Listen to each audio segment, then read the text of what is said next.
एक बार त्रेता जुग माही शंभु गए कुंभज ऋषि पाए। रामचरितमानस में आया है और भागवत में भी थोड़ी शिव कथा आई है। शंकर जी कुंभज ऋषि के पास में गए। एक बात और, कुछ लोग एक प्रश्न करते हैं, महाराज जैसे हम सीता राम बोलते हैं, राधे श्याम बोलते हैं, तो शंकर पार्वती क्यों बोलते हैं? पार्वती शंकर क्यों नहीं बोलते? ऐसा कुछ लोग प्रश्न कर देते हैं। लेकिन सुनो, पता है पार्वती शंकर क्यों नहीं बोलते हैं? जब तक भगवान शंकर के साथ में सती थी, दक्ष की पुत्री, जब तक सती थी और जब तक उन्होंने भगवान राम का अपमान नहीं किया था, तब तक आप पूरी रामचरितमानस पढ़ लेना। सबसे पहले सती का नाम आया है, बाद में शंकर का नाम आया है। जब उन्होंने भगवान राम का अपमान कर दिया, उस दिन के बाद सती दूसरे नंबर पर आने लगी। पूरी रामचरितमानस पढ़ लेना।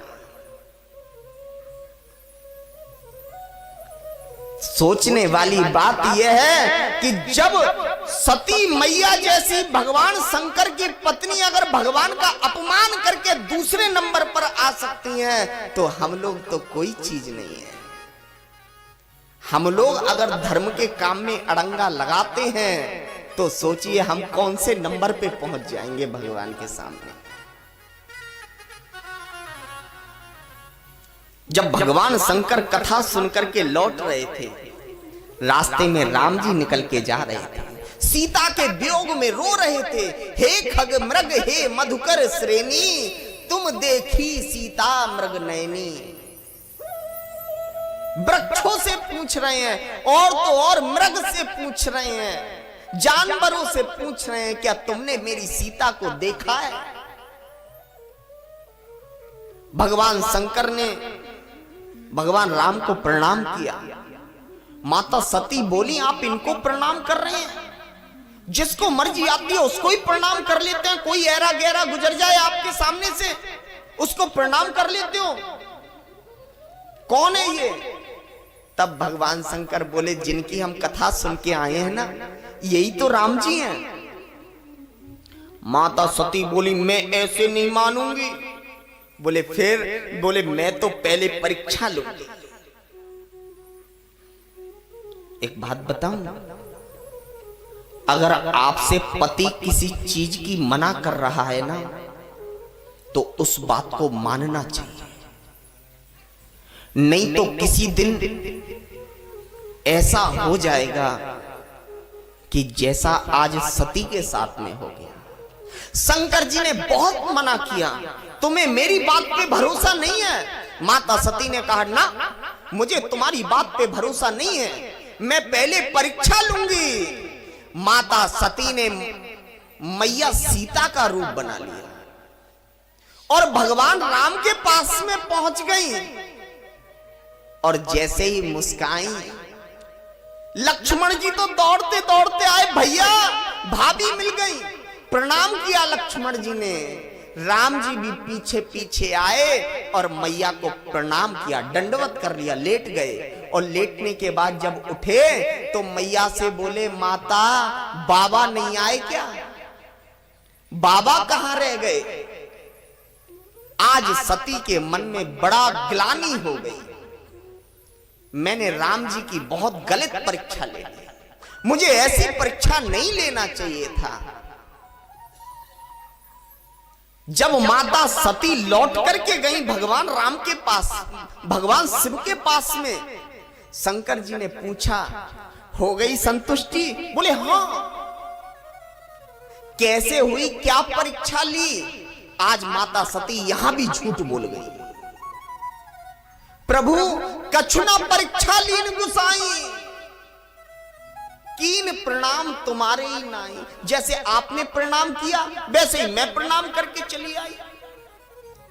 शंकर जी बोले ऐसा नहीं हो सकता, गई तो इतने ताव में थी, हाँ, और जब आई है तो बिल्कुल सरेंडर है, कोई ना कोई बात तो जरूर है।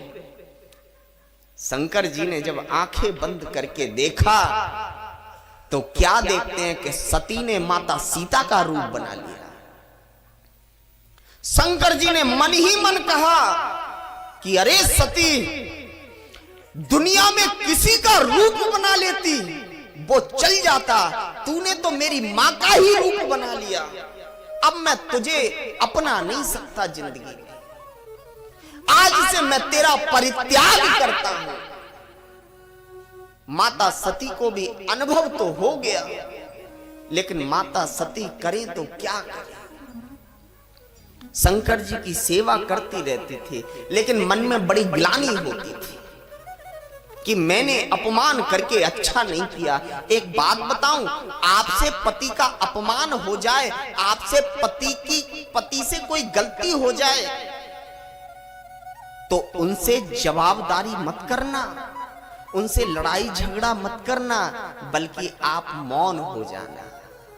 माता सती उस दिन के बाद मौन हो गई। आपने कभी नहीं सुना होगा पूरी रामचरितमानस में, उस दिन के बाद माता सती एक भी बार बोली भी हो, मौन हो गई। माताओं को अपनी गलती का केवल पश्चाताप करना चाहिए, मौन हो जाना चाहिए, झगड़ा नहीं करना चाहिए।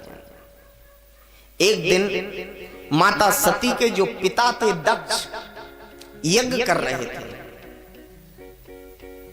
और जब यज्ञ कर रहे थे सज्जनों, तो सारे देवताओं को निमंत्रण दिया, लेकिन भगवान शंकर को निमंत्रण नहीं दिया। भगवान शंकर को निमंत्रण नहीं दिया।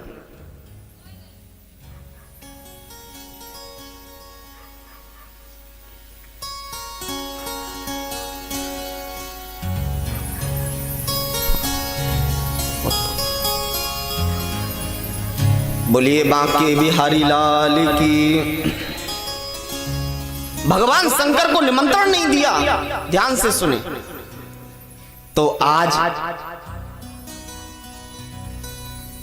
सारे देवता लोग विमान से उड़ करके जा रहे थे।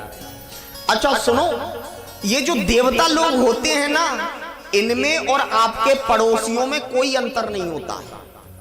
हाँ, जैसे आपकी किसी के घर से लड़ाई हो, उसके यहां शादी हो रही हो, आपके पड़ोसी के घर पे कार्ड आया है, तो पड़ोसी को कितना भी पता है कि इनके घर लड़ाई है, फिर भी वो पूछने जाएगा, क्यों जी शादी में नहीं चलोगे क्या? हाँ, पड़ोसी को पता रहता है कि इनसे उनकी लड़ाई चल रही है, लेकिन फिर भी पूछने जाएगा, अरे शादी में नहीं चलना है क्या? बोले किसकी? अरे बोले तुम्हें नहीं पता है हमारी लड़ाई है? ओ मैं तो भूल गया, बिल्कुल मुझे गलत मत सोच लेना, मैं तो भूल गया। ऐसे ही देवता लोग कैलाश पर्वत पर होकर के जा रहे थे। अरे क्या जरूरत थी उनको उतरने की, लेकिन उतर आए। माता सती से बोले अरे तुम तैयार नहीं हुई अब तक? माता सती बोली क्यों, क्या हुआ? बोले अरे तुम्हारे पिता के यहां यज्ञ हो रहा है, चलो ना। माता सती बोली पहले मैं अपने स्वामी से आज्ञा ले लूं, उसके बाद जाऊंगी। आज माता सती भगवान शंकर के पास में पहुंची। एक बात ध्यान रखना माताओं, यदि आपके मायके में आपके पति का अपमान हो रहा है तो ऐसे मायके को बिल्कुल त्याग देना चाहिए। बात कड़वी जरूर है लेकिन सच बात है, क्योंकि यदि आपके पति का अपमान हो रहा है तो एक दिन ऐसा आ जाएगा कि आपका भी अपमान होने में देर नहीं लगेगी। आज माता सती भगवान शंकर के पास में पहुंची। बाबा स्वामी एक निवेदन करना चाहती हूं, बताओ। अच्छा, माताओं में बुद्धि बहुत होती है। हाँ, अगर उनको अपना कोई काम करना होगा तो पता है क्या बोलेंगे? देखो ना तुम्हारे ससुर जी के यहाँ ऐसा काम होने वाला है, हाँ, ये नहीं बोलेंगे मेरे पिता क्या होने वाला है, क्योंकि उन्हें अपना काम निकालना है। आज माता सती ने भी वही किया। बाबा, आपको नहीं पता है आपके ससुर जी यज्ञ कर रहे हैं? शंकर जी ने कहा मेरे पास कोई निमंत्रण नहीं आया है। तो स्वामी, मैं तो उनकी बेटी हूं, मैं तो जा सकती हूं। भगवान शंकर ने कहा शादी के बाद में बेटी पराई हो जाती है, और बिना बुलाए तो बेटी को भी बाप के घर नहीं जाना चाहिए, बिना बुलाए नहीं जाना चाहिए। लेकिन हां, अगर तुम्हारी इच्छा है तो मैं रोकूंगा भी नहीं, तुम चली जाओ। माता सती ने जल्दी जल्दी साड़ी पहनी। हाँ, माताओं को पता चल जाए मायके जाना। प्यार से बोलो। और चली गई अपने पिता के यहां। तो क्या देखा कि यज्ञ हो रहा था। यज्ञ में सभी देवताओं का हिस्सा था, लेकिन शंकर जी का कोई हिस्सा नहीं था। माता सती को यह बात अच्छी नहीं लगी और जाकर के अपने पिता के पास में गई, तो पिता ने मुंह फेर लिया। माता के पास में गई तो माता ने तो गले से लगा लिया, मेरी पुत्री है। लेकिन माता सती को यह बात अच्छी नहीं लगी, और माता सती दौड़ती दौड़ती गई यज्ञशाला में, और यज्ञ कुंड में ही अपने शरीर को त्याग दिया। वहीं उनका प्राणांत हो गया। प्यार से बोलो, वहीं उनका प्राणांत हो गया। शंकर जी को जब ये बात पता चली, तो शंकर जी ने अपनी जटाओं में से एक बाल को उखेड़ा, धरती पर पटका। वहीं पर एक गण उत्पन्न हुआ जिसका नाम था वीरभद्र, और वीरभद्र ने आकर के पूरे यज्ञशाला को विध्वंस कर दिया। दक्ष का सर काटा, और सर काटने के बाद उनका सर यज्ञ में ही सिरा दिया। सारे देवता लोग भगवान शंकर के पास में गए। बाबा, अब आप क्षमा करो, क्षमा कर दो इन्हें।